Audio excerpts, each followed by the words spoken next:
Hello everyone, my name is the LlamaGuy1226, and welcome to a new series on the channel called Reviewed. On this episode of Reviewed, we'll be taking an in-depth look at Watch Dogs Legion. Let's get right into it. Ubisoft's Watch Dogs Legion was released in October of 2020, selling 2 million copies in its first week, and is the third game in the Watch Dogs series.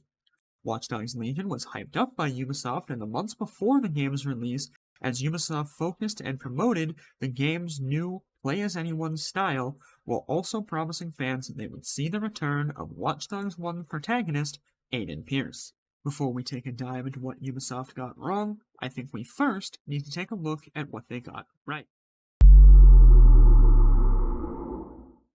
Watch Dogs Legion is set in a futuristic London where DedSec has been falsely accused of several bombings throughout the city.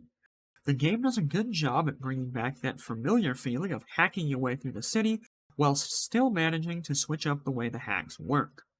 The story of the game is easy to follow and easy for any player to pick up, regardless of if they have played the rest of the franchise. Ubisoft also managed to implement a play-as-anyone system that doesn't completely ruin the balance of the game.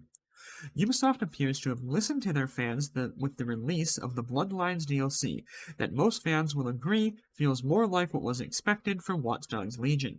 Unfortunately, however, the list of things Ubisoft got right ends there. Now it's time to take a look at the many things the game got wrong. The story of Watch Dogs Legion is much shorter than its predecessors, taking only 15 hours to complete, whereas both previous games have taken upwards of 30.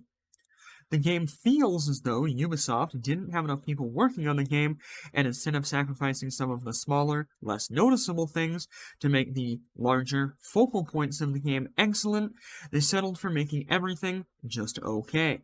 While the game's story is easy to follow, that's where its praise ends. Throughout many parts of the story, the game feels drug out, as though some missions have no real value in the story and are simply there to pad playtime. The game's story feels forced, whereas the stories of Watch Dogs 1 and 2 have many unexpected twists and turns. The twists of Legion's story seem wholly predictable.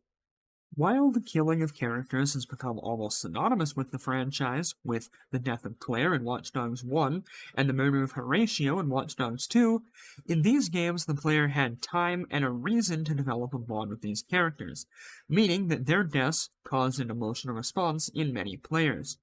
While, once again, Watch Dogs 3 does kill a character, the killing of Bagley feels forced. The game also completely ruins any emotion the player might have had by almost immediately resurrecting Bagley.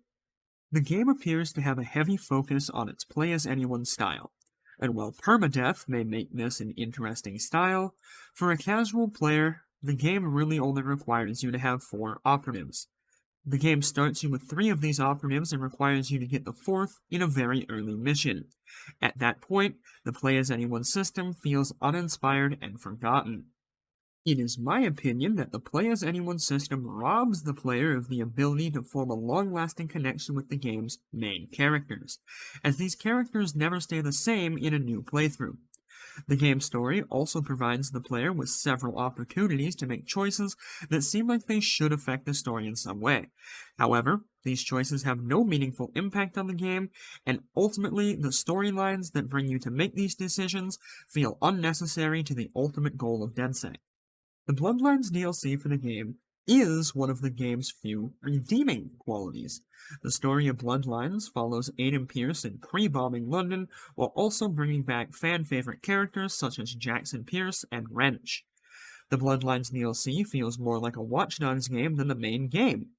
It manages to build a strong connection with characters, even for those who have never played the first 2 games, while also feeling like a possible wrap-up for the Aiden Pierce storyline.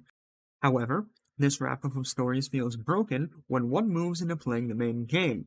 After completing the Bloodlines DLC, a player can play through all of Legion as either Wrench or Aiden, both of whom seem like they have other things they should be taking care of after the completion of Bloodlines. Aiden seems like he is no longer in the game and should be trying his best to lay low, yet is happy to hop on board with DedSec at the first opportunity.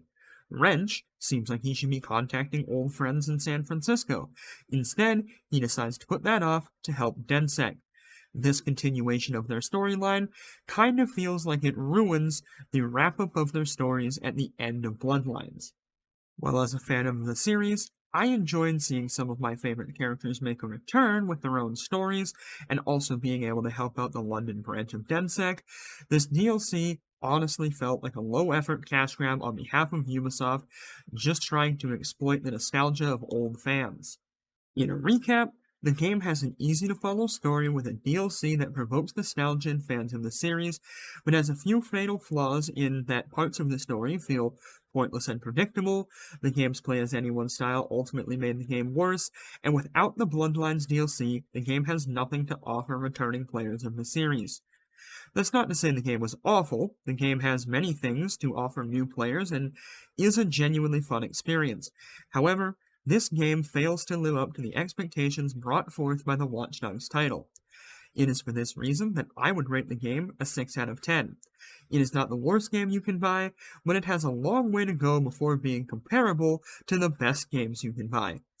The only hope we as fans can have is that Ubisoft learns from these mistakes and brings back the charm found in Watch Dogs 1 and 2 in Watch Dogs 4. Thanks for watching. I hope you enjoyed, and if you did, it would mean the world to me if you could like this video and share with a friend. If you don't want to miss out on the next episode of Reviewed, be sure to click that subscribe button to catch all future uploads.